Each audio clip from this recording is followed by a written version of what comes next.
अस्सलामु अलैकुम welcome to sauces kitchen. இன்றைக்கி நம்ம விசிறி கலக்கலா பண்ண போகிறோம். அதுக்கு தேவையான பொருட்கள்லாம் பார்த்துடலாம். நான் இன்றைக்கி 1 கப் கோதுமை மாவு எடுத்திருக்கேன். நீங்கள் வேணுமா மைதா மாவு கூட எடுத்துக்கலாம். கோதுமை மாவில் பண்ணாலும் ரொம்பவே டேஸ்ட்டாக இருக்கும், ஹெல்த்தியும் கூட. அதனால் நான் மைதா மாவு எடுக்காமல் கோதுமை மாவு எடுத்திருக்கேன். 1 கப் 200 கிராம். பொரிக்கிறதுக்கு எண்ணெய், 2 டேபிள் ஸ்பூன் நெய்யை சூடு பண்ணி எடுத்திருக்கேன். கொஞ்சம் ஓமம், உப்பு தேவையான அளவு. இவ்வளோ தான் தேவையான பொருட்கள். வாங்க எப்படி செய்யலான்றது பார்க்கலாம். ஓமம் இது லைட்டாக க்ரஷ் பண்ணி போட்டுடலாம்.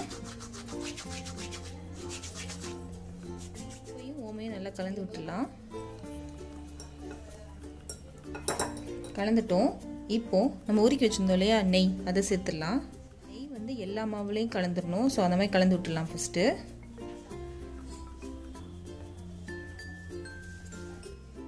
நெய்யை எல்லா மாவுலையும் கலந்துட்டோம். இப்போ இதை பூரி மாவு பதத்துக்கு நம்ம நல்லா பிசைஞ்சு எடுத்துடணும். அதனால் கொஞ்சம் கொஞ்சமாக தண்ணி சேர்க்குறேன். பூரி மாவு பதத்துக்கு தான் இருக்கணும், ரொம்ப கெட்டியாக தான் இருக்கணும் மாவு. சப்பாத்திக்கு பிசைகிற மாதிரி பிசையக்கூடாது, பூரிக்கு பிசைகிற மாதிரி பிசைச்சிக்கணும். நல்லா பிசைஞ்சிட்டோம். பூரி மாவு மாதிரி இருக்குது. இப்போ ஒரே ஒரு ஸ்பூன் மட்டும் எண்ணெய் சேர்த்துக்கலாம்.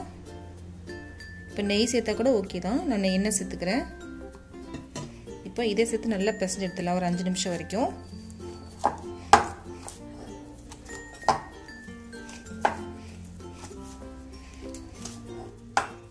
நல்லா சாஃப்ட் ஆயிடுச்சு.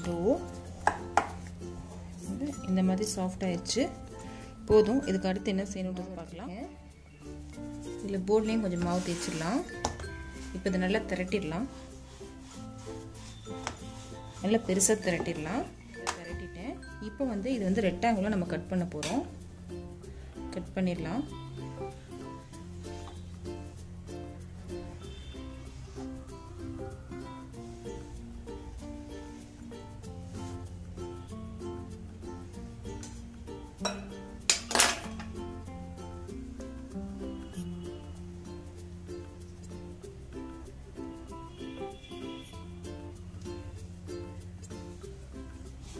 ரெக்டாங்குலாக நான் கட் பண்ணியிருக்கேன். இப்போ இதை 3 பிரிச்சிடலாம்.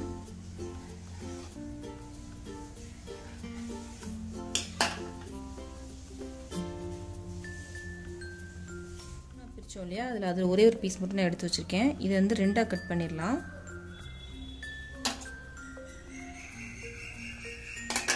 ஸோ அதனால் 2ஆக கட் பண்ணுறதுக்கு 2ஆக கட் பண்ணிட்டோம். ஒரு பீஸ் எடுத்து வச்சிருக்கேன். இதில் லைட்டாக மாவு தடவிட்டு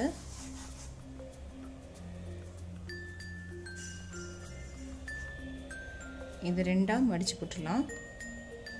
மடிச்சுட்டு இந்த நடுவில் மட்டும் லைட்டாக கட் பண்ணி எடுத்துடலாம். பாருங்கள்,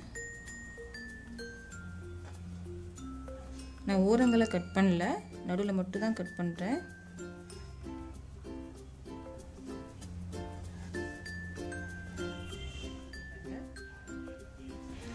ஓரங்களை கட் பண்ணாமல் நம்ம நடுவில் மட்டும் கட் பண்ணி எடுத்துருக்கோம். இப்போ இந்த கார்னர்லையும் இந்த கார்னர் லைட்டாக தண்ணி தடவிட்டு 2ஐயும் ஜாயின் பண்ணிடலாம். இப்போ இந்த கார்னர் இருக்கு இல்லையா, இந்த கார்னரை உள்ளே கூடி டர்ன் பண்ணி இதில் வச்சு நம்ம ஜாயின் பண்ணிடலாம். இந்த கார்னர் இருக்கு இல்லையா, இந்த கார்னர் இந்த மாதிரி லைட்டாக மேலே டர்ன் பண்ணி இதில் ஜாயின் பண்ணிடலாம். இப்போ இந்த இடம் லைட்டாக தூக்கிட்டு இருக்கும். ஸோ இதை லைட்டாக ப்ரெஸ் பண்ணி விட்டுலாம். ப்ரெஸ் பண்ணி விட்டுட்டு இந்த இடத்த நம்மளே கரெக்ட் பண்ணிக்கலாம்.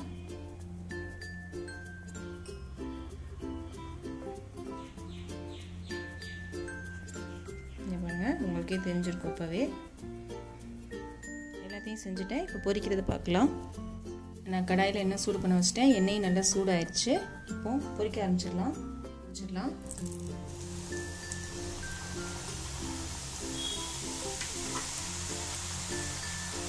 இப்போ பாருங்கள், போட்டோன்னே நல்லா விரிஞ்சிடும். இது எண்ணெய் நல்லா சூடாக இருக்கணும். போட்டுக்கலாம்.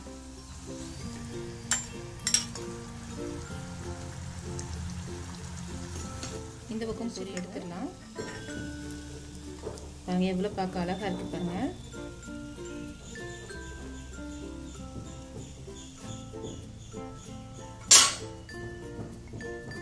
அடுத்தது பொரிச்சிடலாம். இது போட்டோன்னு நல்லா விரிஞ்சிரும். இப்படி எல்லாத்தையும் பொரிச்சதுக்கப்புறம் பார்க்கலாம் எவ்வளோ அழகாக இருக்குன்னு.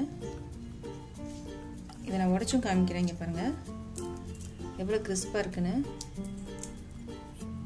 ரொம்ப கிறிஸ்பாக இருக்கும். இது ஒரு வாரம் வரைக்கும் நீங்கள் ஏர்டைட் பாக்ஸில் போட்டிங்கன்னா ரொம்பவே நல்லாயிருக்கும். இந்த வீடியோ பிடிச்சிருந்துச்சுன்னா லைக் பண்ணுங்கள், ஷேர் பண்ணுங்கள், கமெண்ட் பண்ணுங்கள். மறக்காமல் என்னோட சேனலை சப்ஸ்கிரைப் பண்ணுங்கள்.